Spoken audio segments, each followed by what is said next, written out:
ಗೊತ್ತಿತ್ತು ಮುಖ್ಯಮಂತ್ರಿಗಳಿಗೆ. ಆ ನಂಬರ್ಸ್ ಲೀಕ್ ಆಗಿ ವರ್ಷಗಳಾಗಿ ಹೋಗಿತ್ತು. ಮುಖ್ಯಮಂತ್ರಿಗಳ ಗಮನಕ್ಕಿದ್ದೂ ಕೂಡ ಹಠಕ್ಕೆ ಹಿಡಿದಿದ್ರು, ಇಲ್ಲ ಇದನ್ನ ಯಥಾವತ್ತಾಗಿ ಅನುಷ್ಠಾನ ಮಾಡ್ತೀನಿ ಅಂತ ಹೇಳಿ. ಅದು ಅವರಿಗೆ ನೀವು ಹೇಳಿದಾಗ ಅಹಿಂದ ನಾಯಕ ಅಂತ ತೋರಿಸಬೇಕಿತ್ತು. ಅದಕ್ಕಾಗಿ ತಾನು ಇದನ್ನ ತಂದೆ ತತ್ತೆ ಅಂತ ಹೇಳಿದ್ರು. ಬಟ್ ಅಪ್ಪರ್ ಕಾಸ್ಟ್ ಅಂತ ಹೇಳಿ ಕರ್ನಾಟಕದಲ್ಲಿ ನಿಮ್ದೆ ಯಾವ್ದು ಗೊತ್ತಾ, ಇವನ್ ಶಾನು ಶಿವಶಂಕರಪ್ಪನ ಹೇಳಿದ್ರು, ಯಾರು ಕಾಂಗ್ರೆಸ್ ಲೀಡರ್ ಹೇಳಿದ್ರು, ಈ ಅಪ್ಪರ್ ಕಾಸ್ಟ್ ಲಿಂಗಾಯತ ಮತ್ತು ಒಕ್ಕಲಿಗ ಸಮಾಜ ಎದುರಾಕೊಂಡು ರಾಜ್ಯ ಆಳಿಗೆ ಸಾಧ್ಯ ಇಲ್ಲ ಅಂತ. ಅದು ನಿಜವಾಗಿಯೂ ಕರೆಕ್ಟ್. ಎರಡೂ ಕಮ್ಯುನಿಟಿ ಅವರು ಒಟ್ಟಾಗಿ ಅಪೋಸ್ ಮಾಡಿದ್ರೆ ಭಾರಿ ಕಷ್ಟ. ಸಿದ್ದರಾಮಯ್ಯರಿಗಂತೂ ಸರ್ವೇ ಕಷ್ಟ ಇತ್ತು, ಭಾರಿ ದೊಡ್ಡ ಗಲಾಟೆ ಆಗ್ತಿತ್ತು. ನನ್ನ ಲೆಕ್ಕಲ್ಲಿ ಈ ಸಲದ ಹೈಕಮಾಂಡ್ ಕಾಂಗ್ರೆಸ್ ಹಿತದೃಷ್ಟಿಯಿಂದ ನೋಡಿಕೊಂಡು ಒಳ್ಳೆ ಸಜೆಷನ್ ಕೊಟ್ಟಿದ್ದಾರೆ. ಇದು ನಿಜವಾಗಿ ಸ್ವಾಗತ. ಗಲಾಟೆ ಬೇಡ, ಈಗ ಎಲ್ಲರೂ ಒಪ್ಪದೆ ಆಗುತ್ತೆ. ಇನ್ನೊಂದು ಸರ್ವೆ ಮಾಡ್ತಾರೆ, ಅದ್ರ ಫಿಗರ್ ನೋಡ್ಕೊಳ್ಳೋ, ಅದನ್ನು ಎಲ್ಲರೂ ಒಪ್ಪಲೇಬೇಕಾಗ್ತದೆ. ಅದು ಸರಿ ಇಲ್ಲ ಅಂತ ಯಾರು ಹೇಳಿಕ್ಕಾಗ್ಲಿಕ್ಕಿಲ್ಲ. ಯಾಕಂದ್ರೆ ಒಂದ್ಸಲ ಅದಕ್ಕೆಲ್ಲ ನಿಜಕ್ಕೆ ಯಾವ್ದು ಬೆಳ್ಳಗಿದ್ದ ಬರ್ತದೆ, ಏನಂತ ವಿಷಯ ಗೊತ್ತೇ ಆಗ್ತದೆ, ಯಾರು ಏನಂತ ಹೇಳ್ಕೊಂಡು. ಮೋರೂರ್ ಇದು ಅಕ್ಯುರೇಸಿ ಬರ್ತದೆ. ಹಾಗಾದ್ರೆ 95% ಪಾಪ್ಯುಲೇಷನ್ ಮಾತ್ರ ಕನ್ಸಿಡರ್ ಮಾಡಿತ್ತಂತಿತ್ತು. ಈಗ ಮತ್ತೆ ಅದು 10 ವರ್ಷ ಆಯ್ತು. ಈಗ ಪಾಪ್ಯುಲೇಷನ್ ತುಂಬಾ ಜಾಸ್ತಿ ಆಗಿದೆ, ಸುಮಾರು ಒಂದು 50 ಲಕ್ಷ ಪಾಪ್ಯುಲೇಷನ್ ಜಾಸ್ತಿ ಆಗಿದೆ. ಸೊ ಆಕ್ಚುಯಲ್ ಫ್ಯಾಕ್ಟ್ಸ್ ಬರ್ತದೆ. ಈಗ 90 ಮಾಡೋದೇನು ಕಷ್ಟ ಅಲ್ಲ, ಆಕ್ಚುಲಿ ಮಾಡಿ ಮುಗಿಸಬಹುದು. ಹಠ ಹಿಡಿದ್ರೆ ಖಂಡಿತವಾಗಿ ಸ್ವಾಗತ ಇರುವ.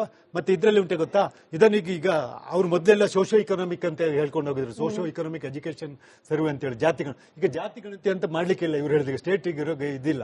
ಬಟ್ ಈ ಸಲ ಅಂದ್ರೆ ಸೆಂಟ್ರಲ್ ನವರು ಒಂದು ಜಾತಿ ಗಣತಿ ಮಾಡ್ಬೇಕಂತ ಹೇಳಿದ್ರಲ್ಲ ಆಕ್ಚುಲಿ. ಸೊ ಇದನ್ನ ಆಂಧ್ರದಲ್ಲಿ ಸ್ವಲ್ಪ ಮಟ್ಟಿಗೆ ಹೊಡೆದ್ರೆ, ನಿತೀಶ್ ಕುಮಾರ್ ಬಿಹಾರಲ್ಲಿ ಮಾಡಿದ್ದಾರೆ ಈ ರೀತಿ. ಸೊ ಇಲ್ಲಿ ಜಾತಿ ಗಣತಿ ಮಾಡಬಹುದು ಅಂತ ಒಂದು ಇಂಡೈರೆಕ್ಟ್ ಪರ್ಮಿಷನ್ಸ್ ಜಾತಿ ಗಣತಿ ಅಂತ ಮಾಡ್ತಾರೆ. ಒಂದು ರಿಪೋರ್ಟ್ ಬರ್ತದೆ, ಅದು ಕೆಟ್ಟದ ಒಳ್ಳೇದು, ಅದನ್ನು ಮಾತ್ರ ಎಲ್ಲರೂ ಒಪ್ಕೊಳ್ಳೇಬೇಕು. ಯಾಕೆ ಗೊತ್ತಾ, ಅದಕ್ಕೆ ಅದು ತಪ್ಪುಂಟ ಹೆಚ್ಚು, ಯಾವ್ದು ಫಿಗರ್ ಜಾಸ್ತಿ ಯಾವ್ದು ಫಿಗರ್ ಇನ್ನೊಂದ್ಸಲ ಗಲಾಟೆ ಮಾಡಿದ್ರೆ ಅದು ಅರ್ಥ ಇಲ್ಲ ಆಕ್ಚುಲಿ. ಸೊ ಈ ಸಲ ಸೈಂಟಿಫಿಕ್ ಆಗಿ ಮಾಡಬೇಕು, ಅದನ್ನು ಎಲ್ಲರನ್ನೂ ತಗೊಳ್ಬೇಕು, ಮ್ಯಾಕ್ಸಿಮಮ್ ಪಾಪ್ಯುಲೇಷನ್ ಕವರ್ ಮಾಡಬೇಕು. ಯಾವ್ದು ಒಳ್ಳೇದು, ಯಾವ್ದೋ ಒಂದು ಏನಂದ್ರೆ ಒಂದು ಸಂಶಯಕ್ಕೆ ಒಂದು ತೆರೆ ಬಿದ್ದಾಗ ಆಯ್ತು. ಇದನ್ನು ಏನಪ್ಪಾ ಜಾತಿ ವರದಿ ಇಂಪ್ಲಿಮೆಂಟ್ ಮಾಡ್ತಾರಾ ಇಲ್ಲೋ, ಮತ್ತಷ್ಟು ಗೊಂದಲ ಆಗತ್ತಾ, ಇದ್ರ ಬಗ್ಗೆ ಕೂಡ ಇನ್ನೊಂದ್ಸಲ ಗೊಂದಲ ಮಾಡೋದಕ್ಕೆ ಯಾವ್ದು ನೆಕ್ಸ್ಟ್ ಇದರಲ್ಲಿ ಲಿಂಗಾಯತರ ಜಾಸ್ತಿ ಬರೋದು ಅಥವಾ ಒಕ್ಕಲಿಗೆ ಜಾಸ್ತಿ ಬರೋದು, ಮುಖಭಂಗ ಯಾರಿಗೆ, ಸಿದ್ದರಾಮಯ್ಯನವರಿಗೆ, ಮಂಜುನಾಥ್ ಅಡ್ಡೆ ಅವರು ಬಹುಶಃ. ನಾನೊಂದು ಗೊತ್ತಾ, ಈ ವಿಷಯದಲ್ಲಿ ಮುಖಭಂಗ ಅಂತ ಹೇಳಿಕ್ ಹೌದಿಲ್ಲ ಶ್ರುತಿ ಅವ್ರು. ಯಾಕೆ ಗೊತ್ತಾ, ಹೈಕಮಾಂಡ್ ಹೇಳಿದ್ದಾರೆ ಒಪ್ಕೊಳ್ಬೇಕು. ಮತ್ತೆ ಅವರು ಕೂಡ ಪ್ರೊಟೆಸ್ಟ್ ಇರುವಾಗ ಅವರು ಇಂಪ್ಲಿಮೆಂಟ್ ಮಾಡೋದು ತಪ್ಪು. ಲಿಂಗಾಯತ ಕಮಿಟಿ ಮತ್ತು ಒಕ್ಕಲಿಗ ಸಮಾಜದವರು ಅದನ್ನು ಬಲವಾಗಿ ಅದನ್ನು ತಿರಸ್ಕರಿಸ್ತಾ ಇರುವಾಗ, ಪ್ರೊಟೆಸ್ಟ್ ಮಾಡಿದಾಗ ಕಾಂಗ್ರೆಸ್ ಒಳಗೇನೆ ಪ್ರೊಟೆಸ್ಟ್ ಮಾಡ್ತಾ ಇರುವಾಗ ಅದನ್ನು ನಾವು ತಿರಸ್ಕರಿಸೋದು ಬಹುಶಃ ಅವರಿಗೆ ಇದು ಒಳ್ಳೇದಕ್ಕೆ ಅಂತ ಹೇಳ್ತೇನೆ. ಅವ್ರ ರಾಜ್ಯಕ್ಕೆ ಇದಕ್ಕೆ ಒಂದು ಒಳ್ಳೇದೇ. High command suggestion it's ಆಕ್ಸೆಪ್ಟೇಬಲ್.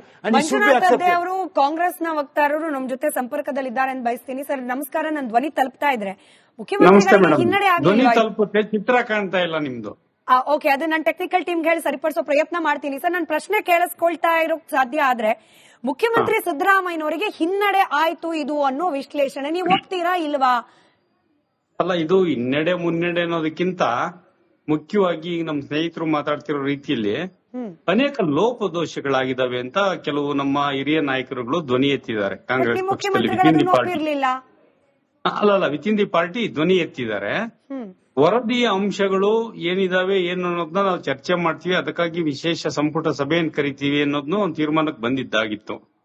ಈಗಾಗಲೇ ಏನಾಗಿದೆ, ಕೇಂದ್ರ ಸರ್ಕಾರ ಕೂಡ ಕಾಂಗ್ರೆಸ್ನ ಈ ಒತ್ತಾಯದ ಮೇರೆಗೆ, ನಮ್ದು ಇದು ರಾಷ್ಟ್ರೀಯ ಅಜೆಂಡಾ, ಜಾತಿ ಜನಗಣತಿ ಆಗ್ಬೇಕು, ಅದಕ್ಕೆ ತಕ್ಕಂಗೆ ಅವಕಾಶಗಳು ಹಂಚಿಕೆ ಆಗ್ಬೇಕು, ಯಾರ್ಯಾರು ಸದೃಢಗೊಂಡಿದ್ದಾರೆ ಆರ್ಥಿಕವಾಗಿ ಸಾಮಾಜಿಕವಾಗಿ ಮತ್ತೆ ಯಾರು ಸದೃಢಗೊಂಡಿಲ್ಲ ಅನ್ನೋದನ್ನ ಸೈಂಟಿಫಿಕ್ ಮೆಥಡ್ ಅಲ್ಲಿ ನಾವು ಡಾಟಾ ತೆಗಿಬೇಕು ಅಂತ ಆಗಿತ್ತು. ನಮ್ಮ ಹಿರಿಯ ನಾಯಕರು ಶಾಮನೂರ್ ಅವರು ಇರ್ಬೋದು, ಮತ್ತೆ ಬೇರೆ ಬೇರೆ ಕೆಲವರು ಹಿರಿಯರು ಬೇರೆ ಬೇರೆ ಸಂಘ ಸಂಸ್ಥೆಗಳು, ಒಕ್ಕಲಿಗರ ಸಂಘದಲ್ಲಿ, ಲಿಂಗಾಯತ ವೀರಶೈವ ಮಹಾಸಭಾದಲ್ಲಿ ಎಲ್ಲವೂ ಕೂಡ ಕೆಲವು ಧ್ವನಿಯನ್ನ ಎತ್ತಿದ್ದಾರೆ.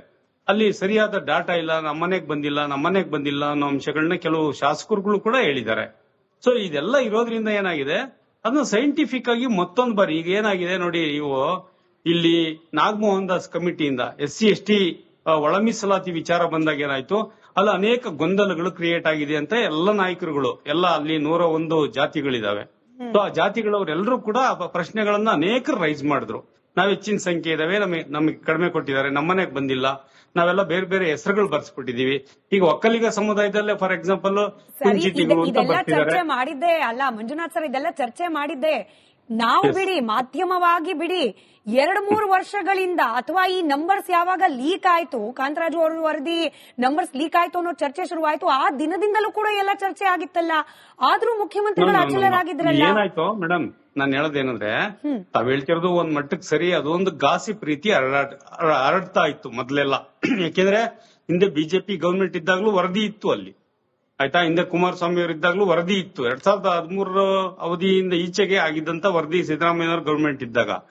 ಈಗೇನಾಗಿದೆ, ವಿತ್ ಇನ್ ದಿ ಪಾರ್ಟಿಲೇ ಕೆಲವಾರು ಫ್ಯಾಕ್ಟ್ಸ್ ಅಂಡ್ ಫಿಗರ್ಸ್ ವ್ಯತ್ಯಾಸಗಳಾಗಿದೆ ಅಂತೇಳಿ ಇಲ್ಲಿ ವಿಮರ್ಶೆಗಳು ಮತ್ತೆ ಅಭಿಪ್ರಾಯಗಳು ವ್ಯಕ್ತ ಆದವು. ಈ ಅಭಿಪ್ರಾಯದ ಹಿನ್ನೆಲೆಯಲ್ಲಿ ಒಂದು ಸೈಂಟಿಫಿಕ್ ಮೆಥಡ್ ಅಲ್ಲಿ ನಾಗಮೋಹನ್ ದಾಸ್ಗೆ ಹೆಂಗೆ ಕಮಿಟಿ ಮಾಡ್ಬಿಟ್ಟು ಅಲ್ಲಿಗೆ ನಾನೊಂದು ಬ್ರೇಕ್ ಹೋಗ್ಬೇಕು. ಬ್ರೇಕ್ ಇಂದ ಬಂದ ಮೇಲೆ, ಕ್ಷಮೆ ಇರ್ಲಿ ಮಂಜುನಾಥ್ ಸರ್, ಒಂದ್ ಬ್ರೇಕ್ ಹೋಗ್ಬೇಕು. ಬ್ರೇಕ್ ಇಂದ ಬಂದ ಮೇಲೆ ನಾನು ನಾಗೇಂದ್ರ ಸರ್ ಕೇಳ್ತೀನಿ, ಅಲ್ಲಿಗೆ ಹೈಕಮಾಂಡ್ ನಾಯಕರು ಅಂದ್ರೆ ಶಂಕದಿಂದ ಬಂದ್ರೇನೆ ತೀರ್ಥ ಅನ್ನೋ ರೀತಿಯಲ್ಲಿ ಇಲ್ಲಿರುವ ರಾಜ್ಯದ ಕಾಂಗ್ರೆಸ್ನದ್ದೇ ನಾಯಕರು, ಸಚಿವರುಗಳು, ಶಾಸಕರು, ಸಮುದಾಯದ ಹಿರಿಯರು, ಮಠಮಾನ್ಯದ ಪೀಠಾಧಿಪತಿಗಳು ಅವ್ರು ಯಾರು ಹೇಳಿದ್ರು ಕೂಡ ಮುಖ್ಯಮಂತ್ರಿಗಳು ತಯಾರಿರ್ಲಿಲ್ಲ. ಹೈಕಮಾಂಡ್ ಇಂದ ಇದೀಗ ಆಜ್ಞೆ ಬಂತು, ಮುಖ್ಯಮಂತ್ರಿಗಳು ತಲೆಬಾಗಿದ್ರು. ಹಿಂಗ್ ವಿಶ್ಲೇಷಣೆ ಯಾಕೆ ಮಾಡಬಾರ್ದು? ಗೊತ್ತಿತ್ತು ಮುಖ್ಯಮಂತ್ರಿಗಳಿಗೆ, ಆ ನಂಬರ್ಸ್ ಲೀಕ್ ಆಗಿ ವರ್ಷಗಳಾಗಿ ಹೋಗಿತ್ತು.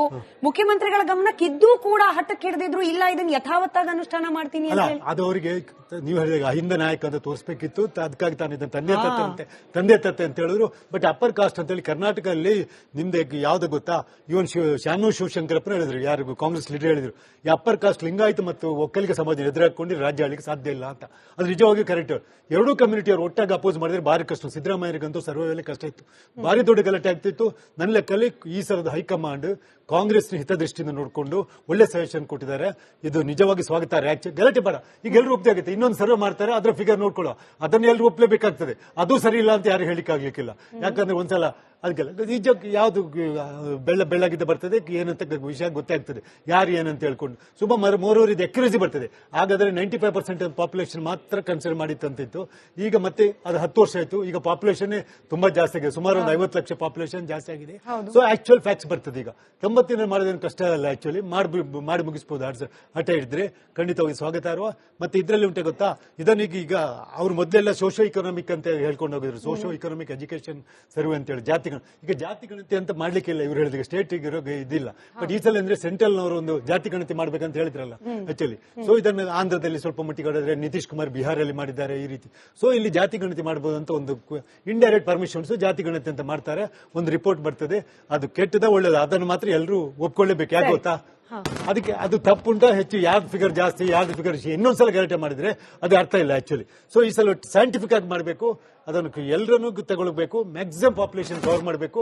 ಯಾವ್ದು ಒಳ್ಳೇದು, ಯಾವ್ದೋ ಒಂದು ಏನಂದ್ರೆ ಒಂದು ಸಂಶಯಕ್ಕೆ ಒಂದು ತೆರೆ ಬಿದ್ದಾಗಾಯ್ತು. ಇದನ್ನು ಏನಪ್ಪಾ ಜಾತಿ ವರದಿ ಇಂಪ್ಲಿಮೆಂಟ್ ಮಾಡ್ತಾರಾ ಇಲ್ಲೋ, ಮತ್ತಷ್ಟು ಗೊಂದಲ ಆಗತ್ತಾ, ಇದ್ರ ಬಗ್ಗೆ ಕೂಡ ಇನ್ನೊಂದ್ಸಲ ಗೊಂದಲ ಮಾಡೋದಕ್ಕೆ ಯಾವ್ದಕ್ಕೆ ನೆಕ್ಸ್ಟ್ ಇದ್ರಲ್ಲಿ ಲಿಂಗಾಯತರ ಜಾಸ್ತಿ ಬರೋದು ಅಥವಾ ಒಕ್ಕಲಿಗೆ ಜಾಸ್ತಿ ಬರೋದು. ಮುಖಭಂಗ ಯಾರಿಗೆ? ಸಿದ್ದರಾಮಯ್ಯನವ್ರಿಗೆ. ಮಂಜುನಾಥ್ ಅದ್ದೇ ಅವ್ರು ಬಹುಶಃ ನಾನೊಂದು ಗೊತ್ತಾ ಈ ವಿಷಯದಲ್ಲಿ ಮುಖಭಂಗ ಅಂತ ಹೇಳಿಕ್ ಹೌದಿಲ್ಲ ಶ್ರುತಿ ಅವ್ರು. ಯಾಕೆ ಗೊತ್ತಾ, ಹೈಕಮಾಂಡ್ ಹೇಳಿದ್ದಾರೆ ಒಪ್ಕೊಳ್ಬೇಕು. ಮತ್ತೆ ಅವರು ಕೂಡ ಪ್ರೊಟೆಸ್ಟ್ ಇರುವಾಗ ಅವರು ಇಂಪ್ಲಿಮೆಂಟ್ ಮಾಡೋದು ತಪ್ಪು. ಲಿಂಗಾಯತ ಕಮಿಟಿ ಮತ್ತು ಒಕ್ಕಲಿಗ ಸಮಾಜದವರು ಅದನ್ನು ಬಲವಾಗಿ ಅದನ್ನು ತಿರಸ್ಕರಿಸ್ತಾ ಇರುವಾಗ, ಪ್ರೊಟೆಸ್ಟ್ ಮಾಡಿದಾಗ ಕಾಂಗ್ರೆಸ್ ಒಳಗೇನೆ ಪ್ರೊಟೆಸ್ಟ್ ಮಾಡ್ತಾ ಇರುವಾಗ ಅದನ್ನು ನಾವು ತಿರಸ್ಕರಿಸೋದು ಬಹುಶಃ ಅವರಿಗೆ ಇದು ಒಳ್ಳೇದಕ್ಕೆ ಅಂತ ಹೇಳ್ತೇನೆ. ಅವ್ರ ರಾಜ್ಯಕ್ಕೆ ಇದಕ್ಕೆ ಒಂದು ಒಳ್ಳೇದೇ. High command suggestion it's acceptable. ಅವರು ಕಾಂಗ್ರೆಸ್ನ ವಕ್ತಾರರು ನಮ್ಮ ಜೊತೆ ಸಂಪರ್ಕದಲ್ಲಿದ್ದಾರೆ ಅಂತ ಬಯಸ್ತೀನಿ. ಸರ್ ನಮಸ್ಕಾರ, ನನ್ನ ಧ್ವನಿ ತಲುಪ್ತಾ ಇದ್ರೆ ಮುಖ್ಯಮಂತ್ರಿಗಳಿಗೆ ಹಿನ್ನಡೆ ತಲುಪುತ್ತೆ, ಚಿತ್ರ ಕಾಣ್ತಾ ಇಲ್ಲ ನಿಮ್ದು.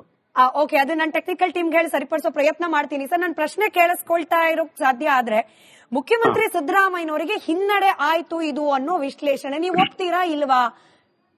ಅಲ್ಲ, ಇದು ಹಿನ್ನಡೆ ಮುನ್ನಡೆ ಅನ್ನೋದಕ್ಕಿಂತ ಮುಖ್ಯವಾಗಿ ನಮ್ಮ ಸ್ನೇಹಿತರು ಮಾತಾಡ್ತಿರೋ ರೀತಿಯಲ್ಲಿ ಅನೇಕ ಲೋಪದೋಷಗಳಾಗಿದ್ದಾವೆ ಅಂತ ಕೆಲವು ನಮ್ಮ ಹಿರಿಯ ನಾಯಕರುಗಳು ಧ್ವನಿ ಎತ್ತಿದ್ದಾರೆ. ಕಾಂಗ್ರೆಸ್ ಪಕ್ಷದಲ್ಲಿ ವಿತ್ ಇನ್ ದಿ ಪಾರ್ಟಿ ಧ್ವನಿ ಎತ್ತಿದ್ದಾರೆ. ವರದಿಯ ಅಂಶಗಳು ಏನಿದಾವೆ ಏನು ಅನ್ನೋದನ್ನ ನಾವು ಚರ್ಚೆ ಮಾಡ್ತೀವಿ, ಅದಕ್ಕಾಗಿ ವಿಶೇಷ ಸಂಪುಟ ಸಭೆಯನ್ನು ಕರಿತೀವಿ ಅನ್ನೋದನ್ನು ಒಂದು ತೀರ್ಮಾನಕ್ಕೆ ಬಂದಿದ್ದಾಗಿತ್ತು. ಈಗಾಗಲೇ ಏನಾಗಿದೆ, ಕೇಂದ್ರ ಸರ್ಕಾರ ಕೂಡ ಕಾಂಗ್ರೆಸ್ನ ಈ ಒತ್ತಾಯದ ಮೇರೆಗೆ ನಮ್ದು ಇದು ರಾಷ್ಟ್ರೀಯ ಅಜೆಂಡಾ, ಜಾತಿ ಜನಗಣತಿ ಆಗ್ಬೇಕು, ಅದಕ್ಕೆ ತಕ್ಕಂಗೆ ಅವಕಾಶಗಳು ಹಂಚಿಕೆ ಆಗ್ಬೇಕು, ಯಾರ್ಯಾರು ಸದೃಢಗೊಂಡಿದ್ದಾರೆ ಆರ್ಥಿಕವಾಗಿ ಸಾಮಾಜಿಕವಾಗಿ ಮತ್ತೆ ಯಾರು ಸದೃಢಗೊಂಡಿಲ್ಲ ಅನ್ನೋದನ್ನ ಸೈಂಟಿಫಿಕ್ ಮೆಥಡ್ ಅಲ್ಲಿ ನಾವು ಡಾಟಾ ತೆಗಿಬೇಕು ಅಂತ ಆಗಿತ್ತು. ನಮ್ಮ ಹಿರಿಯ ನಾಯಕರು ಶಾಮನೂರ್ ಅವ್ರು ಇರ್ಬೋದು, ಮತ್ತೆ ಬೇರೆ ಬೇರೆ ಕೆಲವರು ಹಿರಿಯರು ಬೇರೆ ಬೇರೆ ಸಂಘ ಸಂಸ್ಥೆಗಳವರು, ಒಕ್ಕಲಿಗರ ಸಂಘದಲ್ಲಿ, ಲಿಂಗಾಯತ ವೀರಶೈವ ಮಹಾಸಭಾದಲ್ಲಿ ಎಲ್ಲವೂ ಕೂಡ ಕೆಲವು ಧ್ವನಿಯನ್ನ ಎತ್ತಿದ್ದಾರೆ. ಅಲ್ಲಿ ಸರಿಯಾದ ಡಾಟಾ ಇಲ್ಲ, ನಮ್ಮನೆಗ್ ಬಂದಿಲ್ಲ ಅನ್ನೋ ಅಂಶಗಳನ್ನ ಕೆಲವು ಶಾಸಕರುಗಳು ಕೂಡ ಹೇಳಿದ್ದಾರೆ. ಸೊ ಇದೆಲ್ಲ ಇರೋದ್ರಿಂದ ಏನಾಗಿದೆ, ಅದನ್ನ ಸೈಂಟಿಫಿಕ್ ಆಗಿ ಮತ್ತೊಂದು ಬಾರಿ ಈಗ ಏನಾಗಿದೆ ನೋಡಿ, ನೀವು ಇಲ್ಲಿ ನಾಗಮೋಹನ್ ದಾಸ್ ಕಮಿಟಿಯಿಂದ SC ST ಒಳ ಮೀಸಲಾತಿ ವಿಚಾರ ಬಂದಾಗ ಏನಾಯ್ತು, ಅಲ್ಲಿ ಅನೇಕ ಗೊಂದಲಗಳು ಕ್ರಿಯೇಟ್ ಆಗಿದೆ ಅಂತ ಎಲ್ಲ ನಾಯಕರುಗಳು, ಎಲ್ಲ ಅಲ್ಲಿ 101 ಜಾತಿಗಳಿದಾವೆ. ಸೊ ಆ ಜಾತಿಗಳವರೆಲ್ಲರೂ ಕೂಡ ಪ್ರಶ್ನೆಗಳನ್ನ ಅನೇಕರು ರೈಸ್ ಮಾಡಿದ್ರು. ನಾವ್ ಹೆಚ್ಚಿನ ಸಂಖ್ಯೆ ಇದಾವೆ, ನಮಗೆ ಕಡಿಮೆ ಕೊಟ್ಟಿದ್ದಾರೆ, ನಮ್ಮನೆಗೆ ಬಂದಿಲ್ಲ, ನಾವೆಲ್ಲ ಬೇರೆ ಬೇರೆ ಹೆಸರುಗಳು ಬರ್ಸ್ಬಿಟ್ಟಿದೀವಿ. ಈಗ ಒಕ್ಕಲಿಗ ಸಮುದಾಯದಲ್ಲೇ ಫಾರ್ ಎಕ್ಸಾಂಪಲ್ ಕುಂಚಿಟಿಗಳು ಅಂತ ಇದೆಲ್ಲ ಬರ್ತಿದ್ದಾರೆ. ಚರ್ಚೆ ಮಾಡಿದ್ದೆ ಅಲ್ಲ ಮಂಜುನಾಥ್ ಸರ್, ಇದೆಲ್ಲ ಚರ್ಚೆ ಮಾಡಿದ್ದೆ ನಾವು ಬಿಡಿ, ಮಾಧ್ಯಮವಾಗಿ ಬಿಡಿ.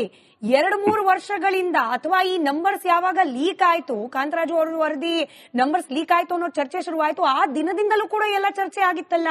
ಆದ್ರೂ ಮುಖ್ಯಮಂತ್ರಿಗಳು ಅಚಲರಾಗಿದ್ರಲ್ಲ. ಏನಾಯ್ತು ಮೇಡಮ್, ನಾನು ಹೇಳೋದೇನಂದ್ರೆ, ತಾವ್ ಹೇಳ್ತಿರೋದು ಒಂದ್ ಮಟ್ಟಕ್ಕೆ ಸರಿ, ಅದು ಒಂದು ಗಾಸಿಪ್ ರೀತಿ ಹರಡ್ತಾ ಇತ್ತು ಮೊದ್ಲೆಲ್ಲ.